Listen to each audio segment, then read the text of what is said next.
my name is Irene, and in this video we're going to see how to create models using reference images. So let's get to it.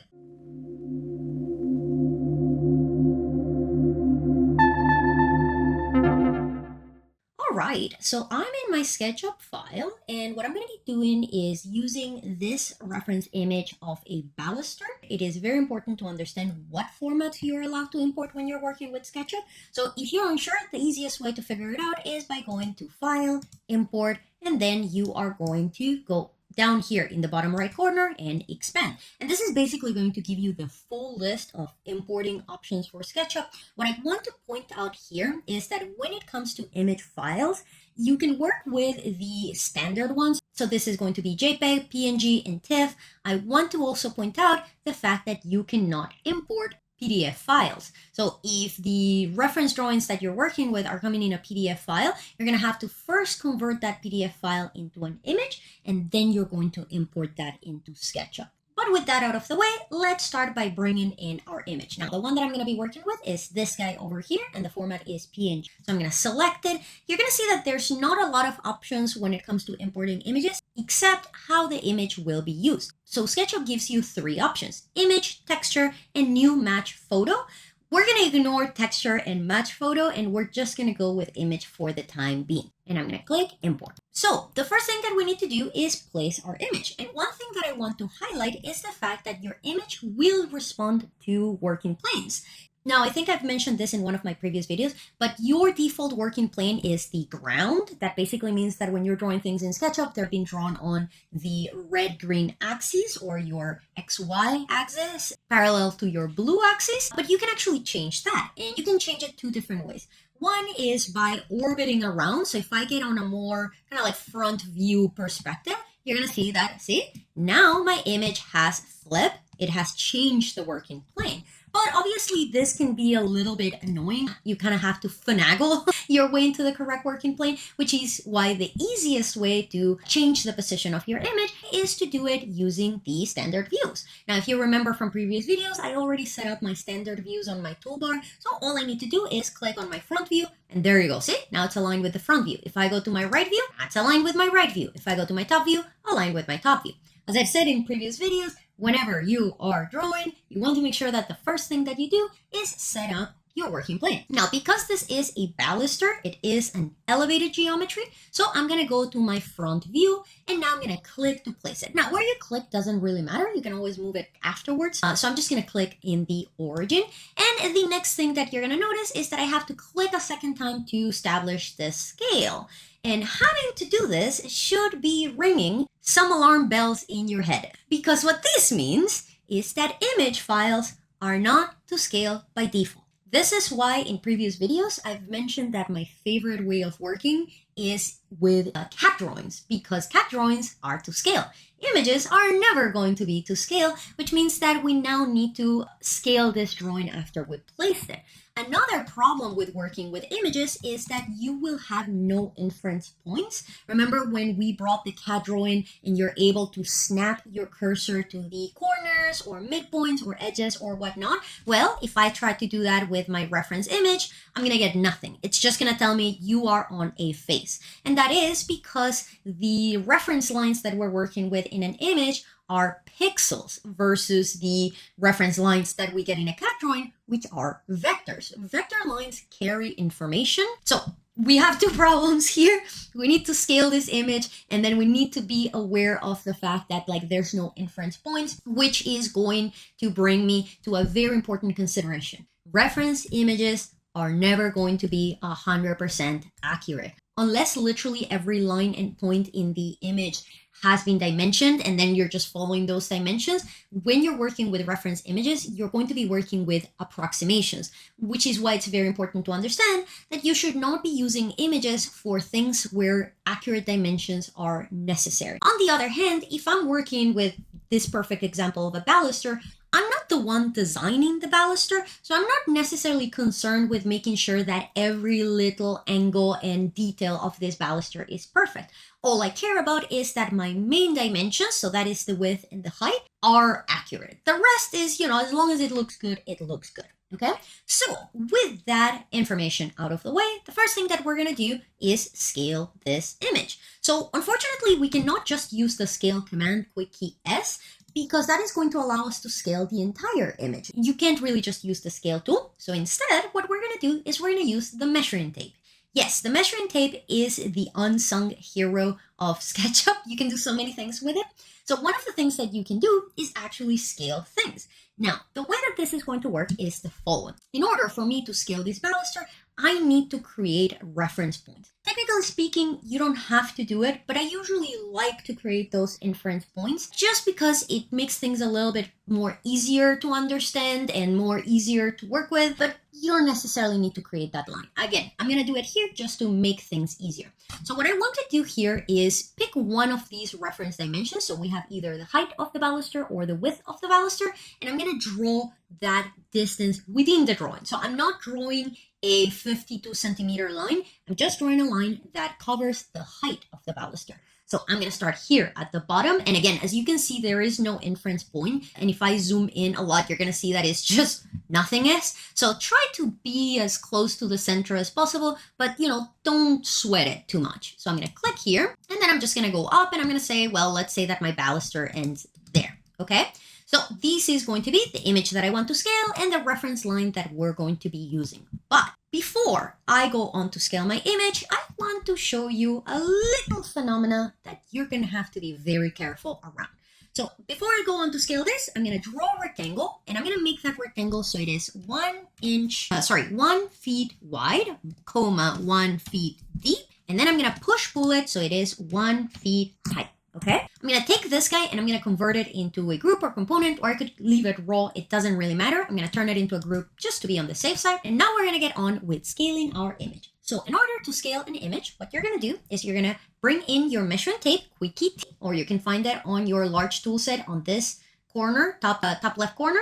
And what I'm going to do here is I'm going to take the dimensions of the line that I drew, the reference line. So I'm going to click here, and I'm going to click here. And if you look in the bottom right corner, what SketchUp is doing right now is just telling me, hey, that line that you measured is 4 feet, 2 inches, and some fractions. Now, the way that this method works is that you're basically going to take a dimension, a distance, and you're going to tell SketchUp, hey, see that number? Well, it shouldn't be that number. It should be this number instead. And then SketchUp will scale things up or down to match that number. So what I'm going to do here is I'm going to overwrite those 4 feet with whatever dimension I want it to be. And again, remember, when you're working with SketchUp, regardless of what unit system you have set up, you can input feet, inches, centimeters, meters, millimeters, whatever it is that you feel like. So in this case, I'm going to go with the 52 centimeters just because it's a little bit more accurate. So I'm going to go 52 centimeters, enter. And you're going to get a little message that says, do you want to resize the model? And I'm going to say yes. And did you notice what just happened? Well, we didn't just scale the image. With this trick, what you are doing is resizing the entire model. Everything that you have drawn, everything that you have created will be scaled. So yes, my baluster is now going to be, let's switch this to inches only so we can accurately read this number. So I'm going to go units, and then I'm going to go fractional, and then inches. Yes, that's perfect. So I'm going to close this. And if I go here, you're going to see that my dimensions are now 20 inches and a half. Perfect. But look what happened to my cube. It's no longer 1 feet. It is now 4 inches. So this is really, really important. I made this mistake very early in my career, and I had an entire model already made, and I had a full-blown panic attack when this happened. So what are we supposed to do here? How do we fix this? Well, first thing first, we can just undo the damage. We're going to go Control Z, and it goes back to normal. And the secret here is that before we do the scaling, we want to isolate this image using a group or component. So what we're going to do here before we resize our image is going to be isolated from the rest of the model using groups and components. Now, you can isolate an image alone. I can just grab my image, right click, and make it into either a group or a component, but I usually like to actually grab the reference line that I create as well. So I'm going to select both of them, and again, make it a group, make it a component. It doesn't really matter. You're actually going to delete the reference image after you're done with it, so, no harm done either way. So I'm going to make it into a group. So that's step one. You have to isolate your image from the rest of the model. And step number two, before you go into resizing the image, you have to go inside the group or component. Because remember, the whole point of isolating geometry is so you don't affect the rest of the model. So that's exactly what we're doing here. So I'm gonna go click, click to get inside my group of the baluster with this line.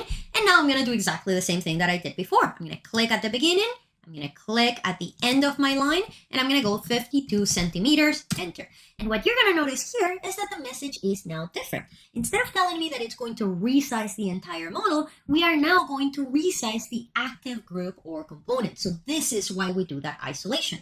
So when I say yes, now only the image and the reference line within it will change. Okay? Easy peasy, lemon squeezy. One more piece of recommendation when you're working with reference images is that under no circumstance should you explode the image. You watch my previous videos, you've already heard this. Exploding is bad for the most part. The idea here is that when you're working with a reference image, it is supposed to be a reference. So you're not supposed to be using the image as part of your model. It's just something that you're going to be using to trace your model. So look what's going to happen if I go inside the group or component of my box. If I do that, nothing happens to my reference. I can still see it. I can still use it.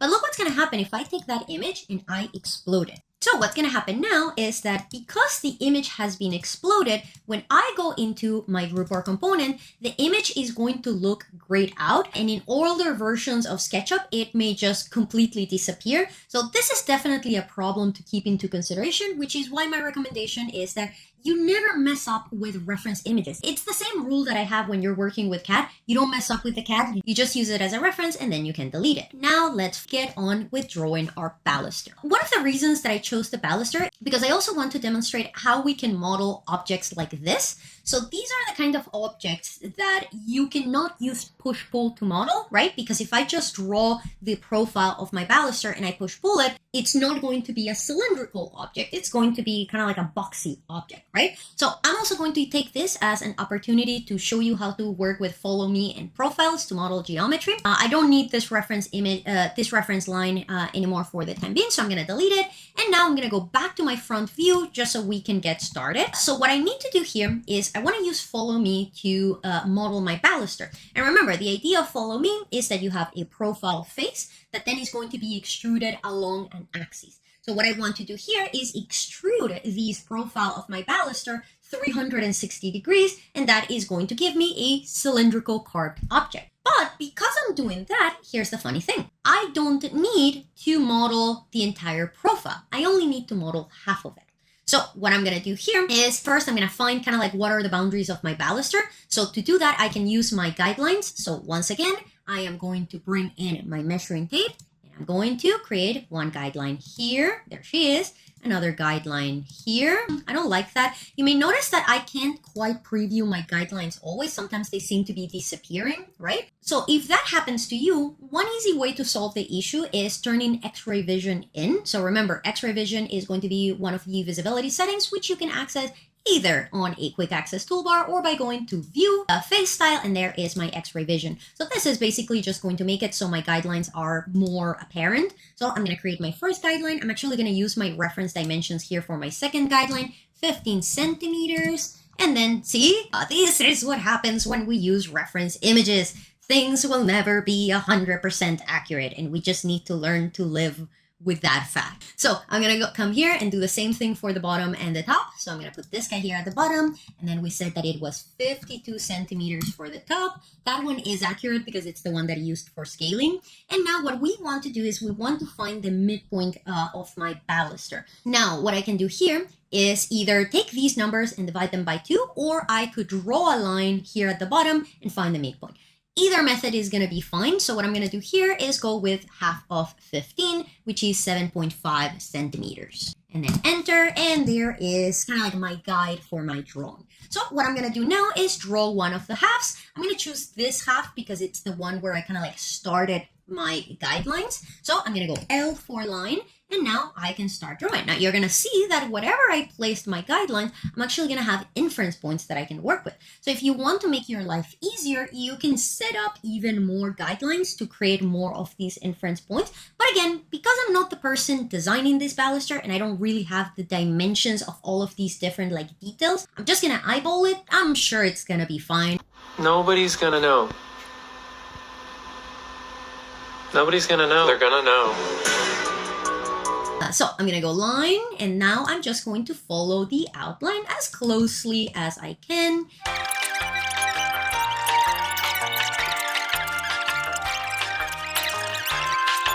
And if I've done everything correctly, when I finish, a face should appear. And if you don't see that face that well, like remember, you can turn off your X-ray vision. There is my beautiful face. Awesome. Okay, perfect. So that is basically all you really need in this case. You need your image, you need to scale your image.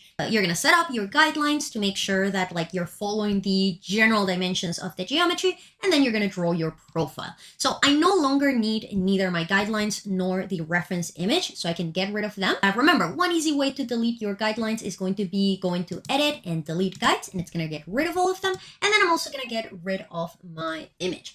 So bye-bye. And now finally what we need to do is we need to extrude this guy in a 360 degree in order to create my cylindrical baluster. So in order to do that, we need to create one more thing. We have a profile, now we need a path. The path is going to be a circle. So I'm gonna go C for circle. You definitely want to make sure that this circle is perpendicular to the profile. Remember back on the rules for using follow me. And the center of the circle is going to be the center of this profile. So I'm gonna click here, and now here's the thing. It doesn't really matter how big or small this circle is, because all that really matters is that it does 360 degrees, which any circle will do. So I usually like to do my circles a little bit bigger just so I can differentiate them from the actual profile face. And just to drive the point home even more, I'm gonna delete this face. So I have path and I have profile. And if you remember, when you want to use follow me, the order of commands is going to be select the path, select follow me, select the profile. Bam! You have a Gorgina baluster. Yay! I can delete this line here, and nobody will know how you did this. Isn't she lovely? And with that, we have reached the end of this video. As you can see, we actually covered a bunch of different things. We learned how to bring reference images in. We learned how to use guidelines to basically define where we're going to be drawing our elements. And we learned how to use the follow me tool to create carved cylindrical objects. So a very purposeful video overall. I hope that you liked it. If you did, give it a like, maybe subscribe. If you have any questions, by all means, feel free to add them in the comments. But otherwise, I will see you in the next one. Have a good one. Bye!